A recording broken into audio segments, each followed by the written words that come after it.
ప్రజాస్వామ్యం అపహాస పాలైంది.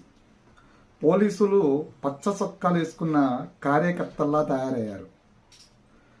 మంత్రి సవిత పెద్ద ఎత్తున 400 మంది రౌడీల్ని మనుషులను తీసుకొచ్చి అక్కడ పెట్టింది. ప్రతి బూత్లోనూ 400 మంది రౌడీలు ఉన్నారు. ఒక్కొక్క ఓటర్కి ఒక్కొక్క రౌడీని పెట్టారు.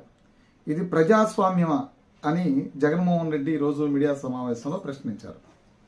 కరెక్టే, ప్రజాస్వామ్యంలో మీరు చెప్పింది ఏది జరగకూడదు, అది ఎవరైనా ఒప్పుకుంటారు. కానీ గత స్థానిక సంస్థాగత ఎన్నికల సందర్భంలో ప్రజాస్వామ్యం గురించి మాట్లాడే మీరు తాడేపల్లి ఇంట్లో నుంచి బయటకు రాకుండా మీ మంత్రులకి, మీ ఎమ్మెల్యేలకి, మీ ఇన్ఛార్జీలకి, మీ ఎమ్మెల్సీలకి బాధ్యత